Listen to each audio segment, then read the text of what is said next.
première année de Belshazzar, roi de Babylone, Daniel eut un songe et des visions de son esprit pendant qu'il était sur sa couche. Ensuite, il écrivit le songe et raconta les principales choses.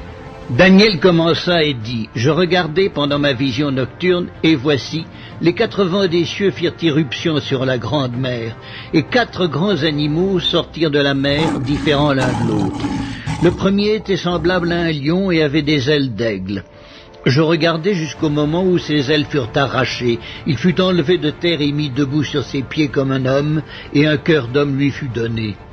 Et voici un second animal était semblable à un ours, et se tenait sur un côté. Il avait 3 côtes dans la gueule entre les dents, et on lui disait « Lève-toi, mange beaucoup de chair ». Après cela, je regardai, et voici, un autre était semblable à un léopard, et avait sur le dos 4 ailes, comme un oiseau. Cet animal avait 4 têtes, et la domination lui fut donnée. Après cela, je regardai pendant mes visions nocturnes, et voici, il y avait un 4e animal, terrible, épouvantable, et extraordinairement fort.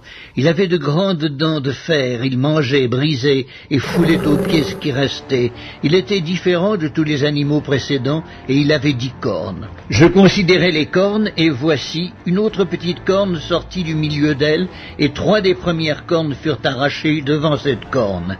Et voici, elle avait des yeux comme des yeux d'homme, et une bouche qui parlait avec arrogance. Je regardai pendant que l'on plaçait des trônes, et l'ancien des jours s'assit. Son vêtement était blanc comme la neige, et les cheveux de sa tête étaient comme de la laine pure.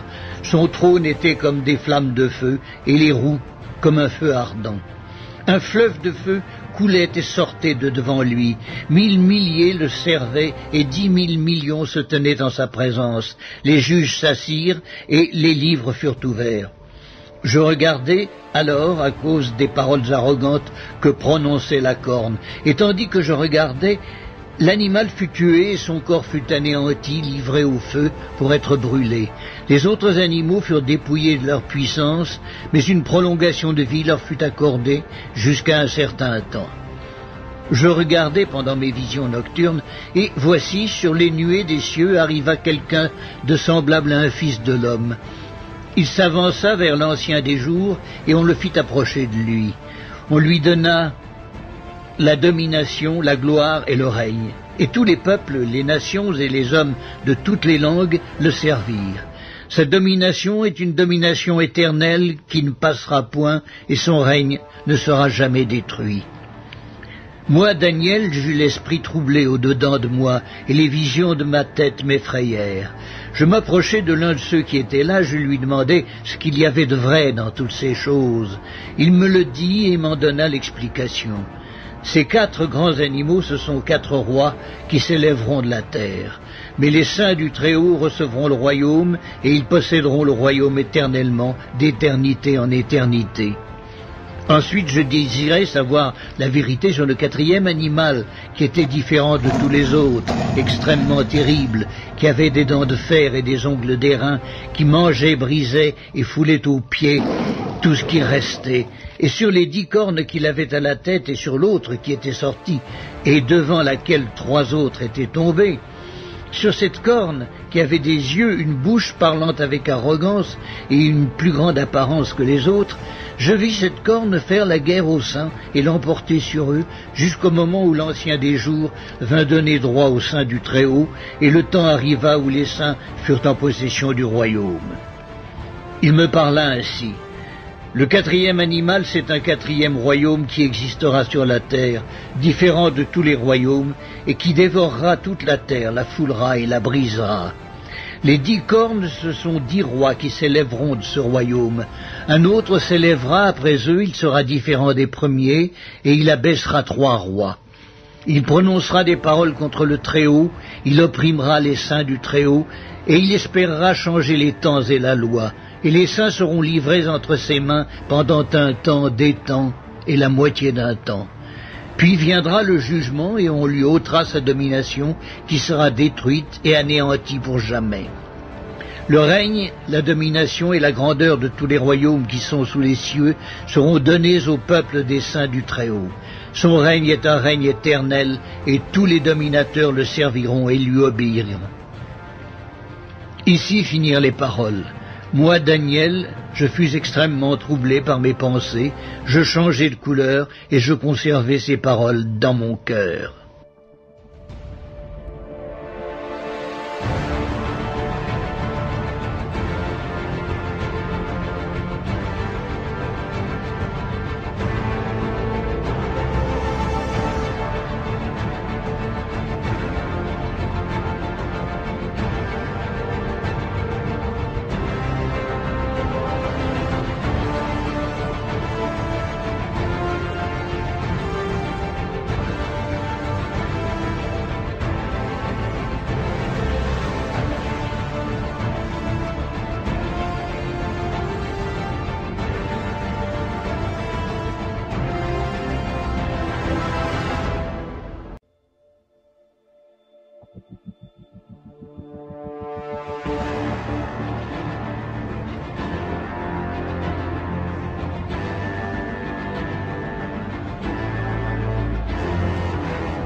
Envahissent, qui nous envahissent. Des puces, il y en a partout et bientôt même dans les chaussures. Dans les chaussures. Alors c'est une idée d'étudiants suédois pour Karmatek. L'idée c'est d'hyperconnecter la chaussure et de mettre dedans une puce RFID. Alors des puces RFID, celles qu'on voit en haut à droite de l'écran, celles qui sont utilisées dans les vêtements, vous savez, pour comment ils veulent. Eux, ils veulent l'utiliser pour hyperconnecter la chaussure. L'idée que votre chaussure soit reconnue par, imaginons, un tapis spécial et elle vous reconnaisse automatiquement. L'idée c'est qu'elle envoie sur Facebook, sur Twitter, des statuts en disant je suis passé à tel endroit, je suis passé à un autre endroit. D'accord. Alors pour ceux qui ne sont pas accros à Facebook ou à Twitter, des usages plus sérieux maintenant. Oui, parce que là on se dit pourquoi faire.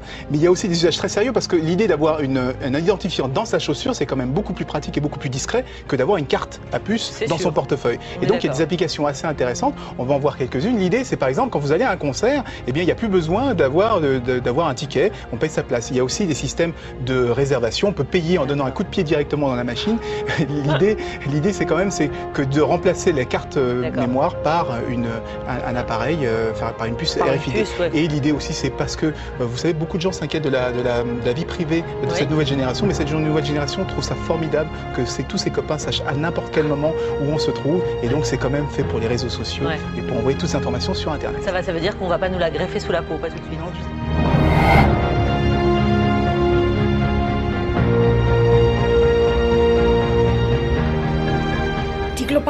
Les buts globaux de l'ONU sous la loupe.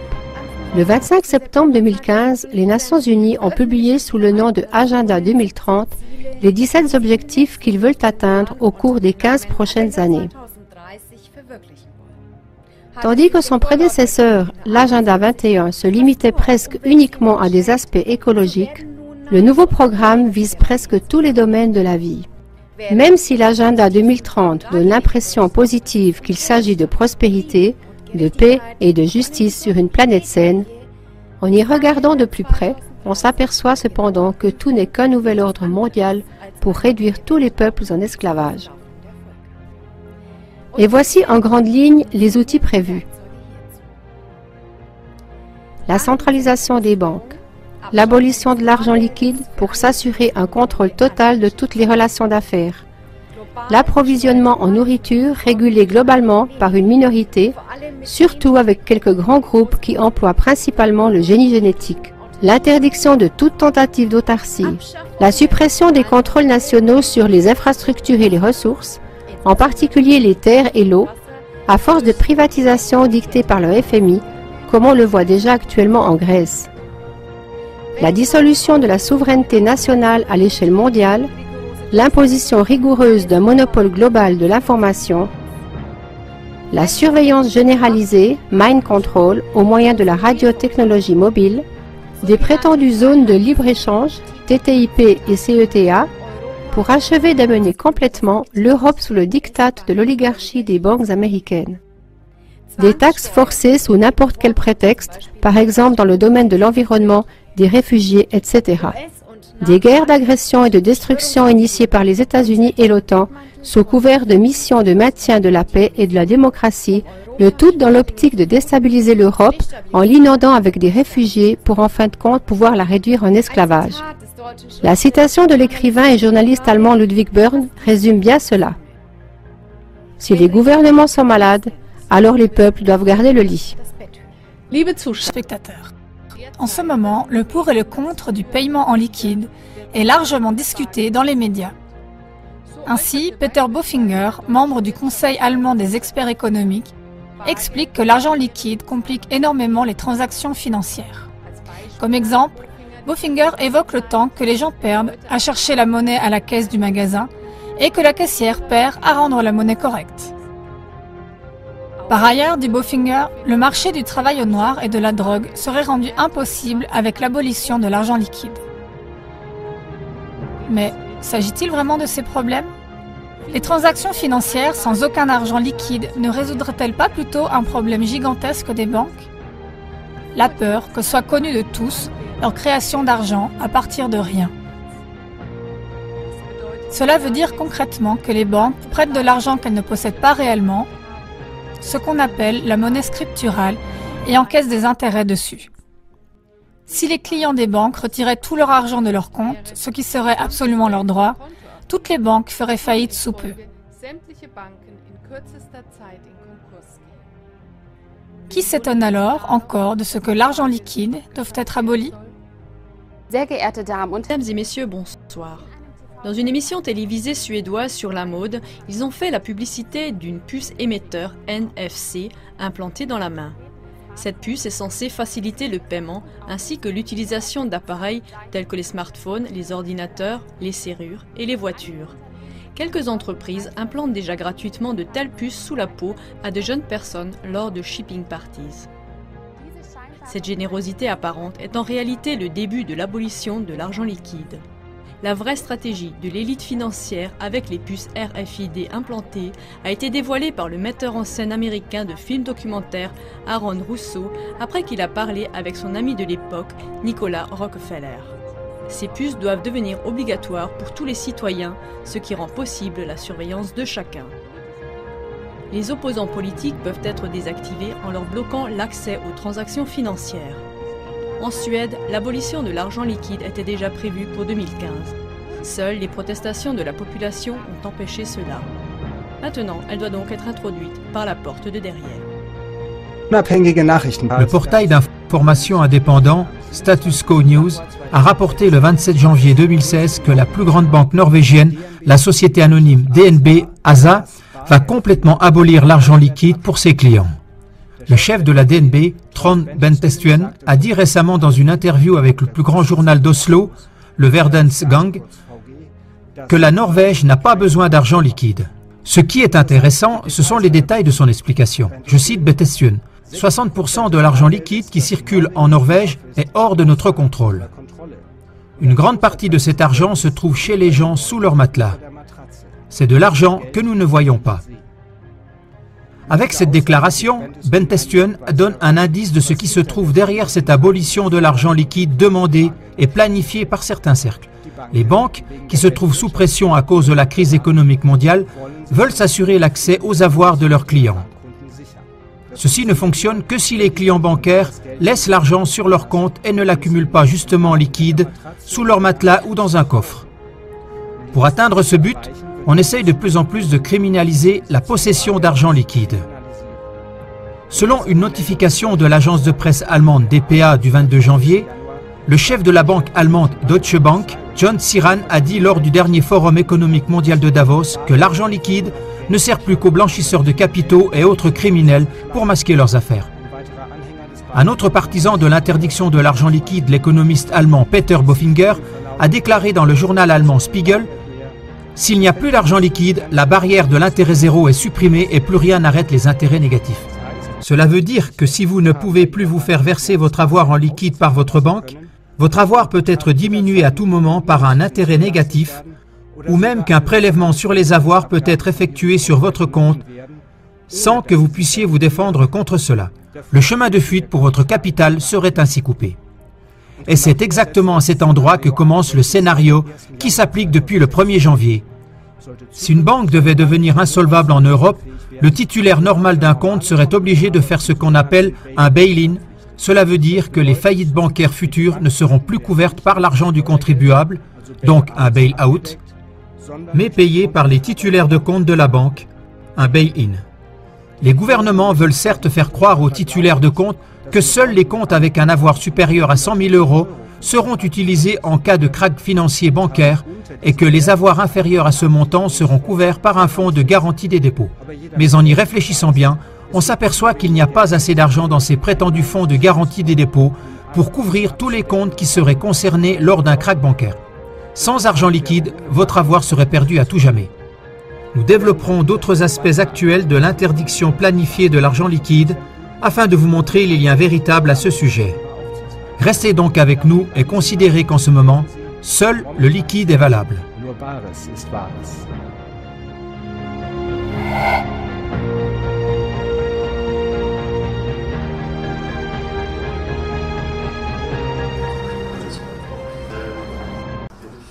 And everybody who I spoke to reacted in Right, so for you guys who don't see, so what's going to happen now is that anyone who is very experienced, larger animals, Je peux entrer au bureau, je peux utiliser l'imprimante sécurisée, je peux aller au club de gym sans ma carte de membre, je peux tout ouvrir. C'est si petit, comme un grain de riz sous votre peau. Imaginez que vous taillez du bois et vous récupérez une écharpe dans votre main. Comment l'enlevez-vous? Vous prenez une pince à épiler, à la rigueur un petit scalpel et vous l'enlevez. Ça ne laisse même pas de cicatrice.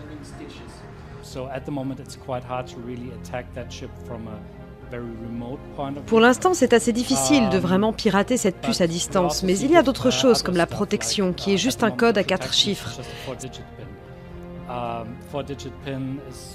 C'est suffisant pour de courtes périodes, mais les futures puces doivent être plus sécurisées pour la protection des données à l'intérieur même de la puce. Hi, this is a demo to demonstrate our new developed Bluetooth RFID reader to work with the iPhone 5 through Bluetooth communication. And first, the reader is getting the power from the MacBook through the USB. Now we need to establish the connection on the iPhone. So we press connect. Okay, it's connected. Next step is we turn on the auto polling. Okay, auto polling turn on.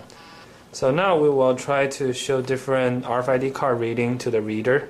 The first one is the My Fair Classic. Okay, then you can see the ID number pop up. The next card is an ISO 1443B card. Okay, then you can see the ID number. Next card is a Desfire, My Fair Desfire card. Then the ID number shows. The next one is a special card from NFC Form Type 1 Innovation Topaz. Okay. The next card is ISO 15693 Smart Label. Okay, so this is a reader. The next card is HID I-Class. Okay, the car number shows up. The next one I want to demonstrate, this reader can also read the data block from the MyFair, and the control will be done on the iPhone. So first we turn off auto pulling, then we show the card, the MyFair Classic, put onto the reader. Then we click MyFair Read. Then you can get all the block data from this card. Okay, and also from the iPhone, we can also do audio control to the reader through Bluetooth connection. Let's say if we want to turn on the lights of the reader, the LED light, then the LED yellow light turns on. So this is a complete demonstration to demonstrate our iPhone 5 has very well control over the Bluetooth RFID reader. Thank you.